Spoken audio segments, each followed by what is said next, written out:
भवानी शंकर वंदे श्रद्धा विश्वास रूपिणौ याभ्यां विना न पश्यन्ति सिद्धः स्वान्तः स्थमीश्वरम। हर हर महादेव। हार्दिक स्वागत करता हूं आप सभी भगवत प्रेमी दर्शकों का आपके अपने ही YouTube चैनल जगत पिता शिव में। भगवान श्री अनंतेश्वर महादेव जी की कृपा से आप सभी स्वस्थ सकुशल और प्रसन्न होंगे, ऐसा मुझे विश्वास है। आज का प्रस्तुत वीडियो श्री लिंग महापुराण के एक महत्वपूर्ण विषय पर आधारित है, जिसके अंतर्गत आप जानेंगे कि शिव प्राप्ति क्या है, भगवान शिव जी का दर्शन करने के लिए क्या पात्रता है। और इतना तो सभी जानते हैं कि प्रारंभ शून्य से ही होता है, तो वह स्थिति क्रमशः आती है। ऐसा नहीं है कि कोई मंत्र पढ़े, कोई अनुष्ठान करे और प्रभु सामने आ जाए उसके। सबसे पहले तो यह जान लें कि बाह्य क्रियाओं से इस विषय का कोई संबंध नहीं है। जैसे यज्ञ भी दो प्रकार के हैं ना, बहिर्याग, अंतर्याग। बाहर का यज्ञ तो भौतिक कर्म है, जैसे दिनचर्या निभा रहे हैं, उसी तरह से बाह्य जगत में हम इष्ट की सेवा कर रहे हैं, यज्ञ आदि कर रहे हैं।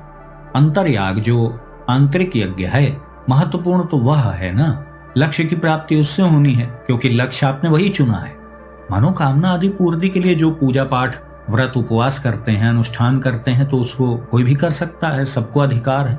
और प्रभु का भी ये प्रण है कि जो मुझसे जो मांगेगा मैं उसे प्रदान करूंगा।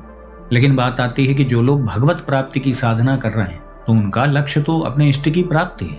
तो इस विषय पर बहुत से प्रश्न आते ही रहते हैं कि भगवान शिव जी के दर्शन करने की क्या पात्रता है, उनका अनुभव हो जाए उसकी क्या पात्रता है। तो सीधी सी बात है कि यदि कोई ऐसा अनुभव किया भी होगा तो वो क्यों आपको बताएगा, अपनी साधना में वो बाधा क्यों पैदा करेगा। तो इन गूढ़ विषयों का उत्तर जानने के लिए हमें सदैव शास्त्रों की शरण लेनी चाहिए। वास्तविक रूप से सत्य क्या है, वह शास्त्रों के द्वारा ही पता चलता है। श्री लिंग महापुराण के पूर्व भाग के 6वें अध्याय में एक महत्वपूर्ण बात कही गई। अणोस्तु विषय त्यागः संसार भयतः क्रमात् वैराग्याज्जायते पुंसो विरागो दर्शनांतरे। अर्थात स्वल्प विषयों का त्याग करके प्राणी सांसारिक भय से मुक्त होकर क्रम से वैराग्य को प्राप्त होता है, और उस वैराग्य से उस विरागी पुरुष को अंत में शिव जी का साक्षात दर्शन प्राप्त होता है। अब इस बात को अच्छे से समझने की आवश्यकता है। स्वल्प विषयों का त्याग करके, स्वल्प मतलब थोड़े से, प्रारंभ तो यहीं से होगा ना, क्रम से ही तो सब कुछ होगा ना। आगे वही वर्णन किया गया है कि क्रम से वैराग्य को प्राप्त होता है। प्रारंभ तो प्रथम दिन से हो जाता है ना, लेकिन वो दूरी इतनी छोटी सी होगी कि आप उसको नगण्य समझ लें, उसकी कोई गणना नहीं हो सकती। लेकिन बूंद बूंद करने से ही सागर भरता है। तो उसी प्रकार से प्रथम दिन से ही, जिस दिन से आप दृढ़ संकल्प के साथ प्रभु की साधना में प्रवृत्त होते हैं, तो प्रभु की दृष्टि तो आप पे उसी समय से पड़ गई। स्वल्प विषयों का त्याग करके प्राणी सांसारिक भय से मुक्त हो जाता है। यह भी क्रम से ही होगा। सांसारिक विषयों से आप जितनी दूरी बनाएंगे, तो सांसारिक भय भी उतना ही दूर रहेगा। उतनी मात्रा में क्रम से योग्यता विकसित होती चली जाएगी। फिर क्रम से वैराग्य को प्राप्त होता है।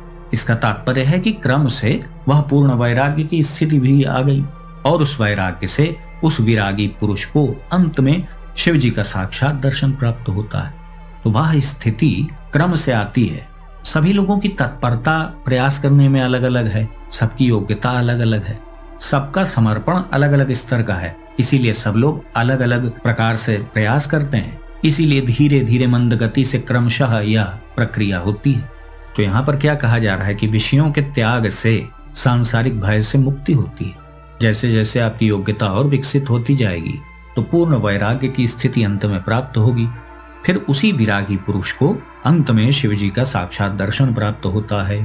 तो यह सारा विषय अंतःकरण का है। बाह्य जगत से इन प्रक्रियाओं का क्या लेना देना है।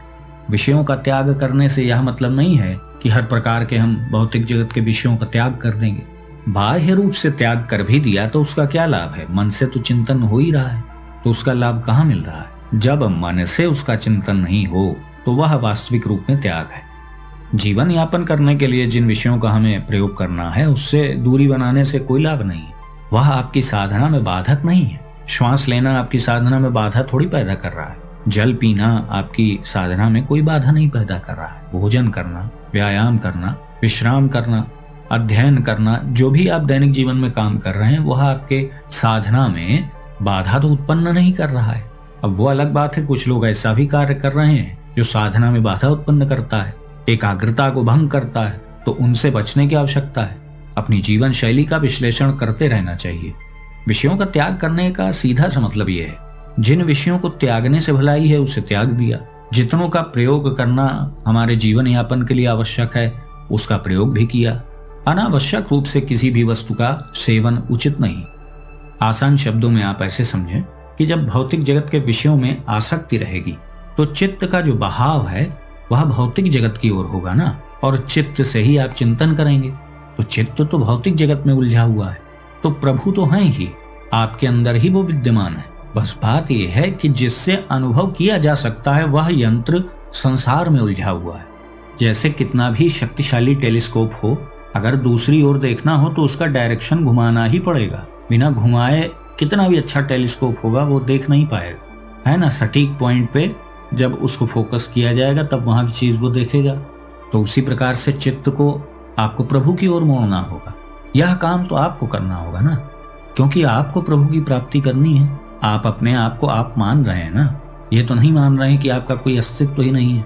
सारा झमेला इसी बात का तो है, मैं के मिटने से ही वह स्थिति संभव है। अब आइए जानते हैं कि विषयों के त्याग के संबंध में यहाँ पर श्रीलिंग पुराण में जो बताया गया उससे आगे क्या कहा जा रहा है।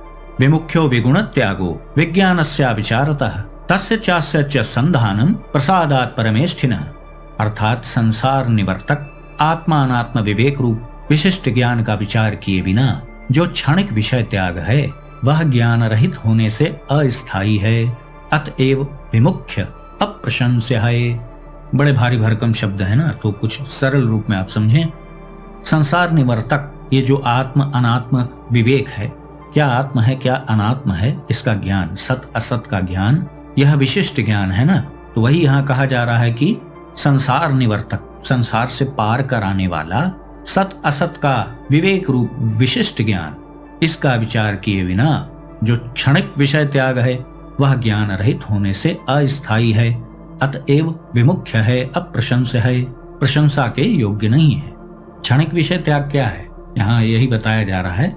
सत असत का ज्ञान किए बिना बस प्रमादवश उत्तेजना में आकर कोई वस्तु का त्याग कर देना, विषय का त्याग कर देना, बाद में कालांतर में फिर उसमें प्रवृत्त हो जाना, यह सब ज्ञान रहित है, अस्थायी है, अतएव अप्रशंस्य है, निंदित है।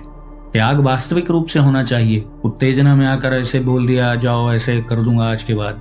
कभी कभी क्रोध में लोग भोजन का त्याग कर देते हैं कि जाओ आज से नहीं खाऊंगा मैं। कभी कभी किसी की भेंट नहीं स्वीकार करते, होता है ना, कोई दे रहा है और आप नहीं नहीं नहीं नहीं ऐसा कर रहे हैं। इस प्रकार के जो क्षणिक त्याग हैं, जो प्रमादवश क्रोधवश इस प्रकार से जो त्याग किया जाता है वह महत्वपूर्ण नहीं है। वास्तविक त्याग तो अंतःकरण से होता है।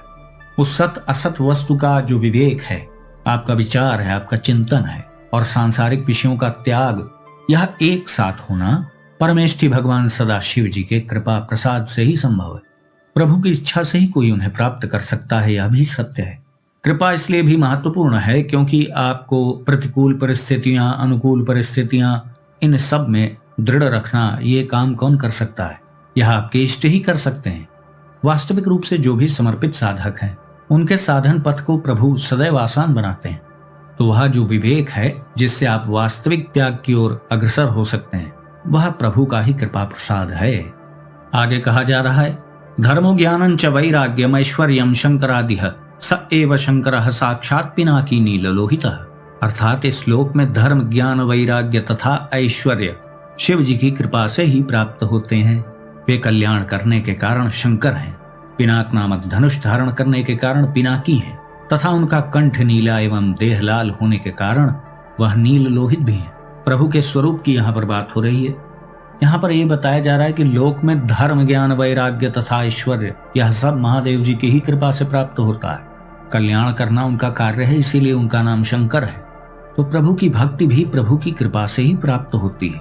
याचक आपको बनना है, आप अपने रोल को अच्छे से निभाएं, प्रभु को जो करना है वो करेंगे। आप अपने कर्तव्य पे दृढ़ रहें। आगे कहा जा रहा है, ये शंकराश्रिताः सर्वे मुञ्चन्ते तेन संशयः न गच्छन्ते व नरकं पापिष्ठा अपि दारुणम् आश्रिताः शंकरं तस्मात् प्राप्नुवन्ति च शाश्वतम्। अर्थात जो प्राणी भगवान शंकर जी का आश्रय ग्रहण करते हैं, अर्थात उनके शरणागत हो जाते हैं, वे सभी मुक्ति प्राप्त करते हैं। भगवान शंकर जी के आश्रित महान पापी भी अत्यंत भयावह नरक को नहीं प्राप्त होते हैं, वे भगवान शिव जी के शाश्वत पद को प्राप्त हो जाते हैं। इस विषय में कोई भी संदेह नहीं है। यहाँ पर प्रभु की शरणागत वत्सलता की महिमा बताई जा रही। प्रभु की शरण लिया हुआ हर प्राणी मुक्त हो जाता है। प्रभु के आश्रित महान पापी भी अत्यंत भयावह नरक को प्राप्त नहीं होते हैं। अंत में कहा गया ना, आश्रिता शंकरम तस्मात् प्राप्नुवन्ति च शाश्वतम। अंत में भाव यही है कि वो भगवान शिव जी के पद को प्राप्त करता है, अर्थात प्रभु से उसका साक्षात्कार होता है। इस विषय में तनिक भी संदेह नहीं है। आश्रिता शंकरम तस्मात् प्राप्नुवन्ति च शाश्वतम। तो प्रभु को प्राप्त करने के लिए यहाँ पर सीधी सी बात बताई गई, वैराग्य की स्थिति को प्राप्त करना आवश्यक है, लेकिन प्रारंभ सबको अपने स्तर से करना है। धीरे धीरे आपके प्रयास के अनुसार आपके वैराग्य का स्तर भी बढ़ता जाएगा। यहाँ पर आपको यह भी बता दिया गया कि जो लोग प्रमादवश उत्तेजनावश किसी वस्तु का त्याग कर देते हैं, वह क्षणिक विषय त्याग है, उसका कोई महत्व नहीं है, उसका कोई लेना देना नहीं है त्याग से। त्याग वह है कि जिसका राग ही मिट जाए, न राग न द्वेष, बिल्कुल समभाव। तो हमें इन बातों में समस्या क्यों होती है, उसका भी यहाँ पे कारण बताया गया ना कि आत्मा अनात्म विवेक रूप विशिष्ट ज्ञान का विचार किए बिना सत असत का विवेक है नहीं, तो प्रमादवश ऐसे ही उल्टे सीधे त्याग होते रहते हैं, तो उसका कोई मतलब नहीं है। मूल बात यह है कि यह अंदर का विषय है, बाह्य जगत से इन विषयों का कोई संबंध नहीं है। अंतःकरण को प्रभु को समर्पित करने पर ही वह स्थिति संभव है जब आप प्रभु का साक्षात्कार कर सकें। अभी सबसे ज्यादा इच्छा आपको किस बात की है? जिस बात की इच्छा है आप उसके प्रयास में लगे। जिस समय सबसे अधिक आपको प्रभु की आवश्यकता होने लगेगी और आप प्रक्रिया को अपना लेंगे तो प्रभु आपको मिल जाएंगे, क्योंकि अभी उतने स्तर की आपको चाह नहीं है। हो जाएगी तो वो घटना अवश्य ही घट जाएगी। जैसे जैसे समर्पण का स्तर बढ़ेगा तो सब बातें समझ में आएगी। तो यहाँ पर मूल बात यह समझाने वाली है कि आपका हृदय, आपका अंतःकरण, जो भी आप समझना चाहें आसान शब्दों में मैं बता रहा हूँ, वह कितनी मात्रा में प्रभु के प्रति समर्पित है, कितनी मात्रा में आप प्रभु का ही चिंतन करते हैं। अभीष्ट आपका कौन है? जो अभीष्ट होगा आप उसे ही प्राप्त करने की प्रक्रिया में लगे होंगे। अब यहाँ पर पुनः वही बात आती है कि अंतःकरण को अपने इष्ट से जोड़ के रखना है तो क्या किया जाए? तो फिर वही सबसे बड़ा उपाय है, सबसे अद्भुत उपाय, अपने इष्ट का नाम जाप, शिव नाम जाप, भगवान महादेव जी के नाम का जाप।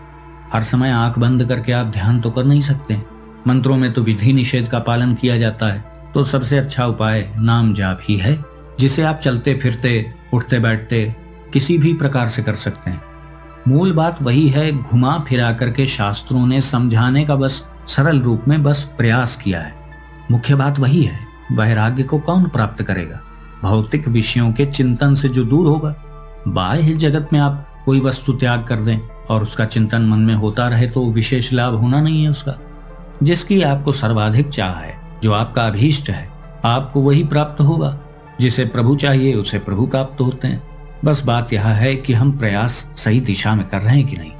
तो मैं आशा करता हूं कि आप समझ गए होंगे कि भगवान शिव को प्राप्त करने की योग्यता, पात्रता क्या है, वैराग्य की क्या भूमिका है, वह स्थिति प्राप्त करने के लिए हमें करना क्या चाहिए। मन को भौतिक जगत के चिंतन करने के लिए तो आप छोड़ नहीं सकते, तो करना आपको नाम जाप ही पड़ेगा। तो आज का वीडियो हम यहीं समाप्त करते हैं। आशा करता हूं जो भी जानकारी आपको दी गई वो आपको अच्छी लगी होगी। यदि वीडियो आपको पसंद आया तो इसे लाइक करें, अपने मित्र बंधु बांधवों के साथ शेयर करें। यदि इस चैनल का वीडियो आप पहली बार देख रहे हैं तो कृपया इस चैनल को सब्सक्राइब करें। तो भगवान श्री उर्गेश्वर महादेव जी से मैं ऐसी प्रार्थना करता हूं कि वो आप सभी को सदा सुखी, स्वस्थ और ऊर्जावान बनाए रखें। मिलते हैं अगले वीडियो में एक नई जानकारी के साथ। तब तक के लिए आप सभी भगवत प्रेमी भक्तों को हर हर महादेव।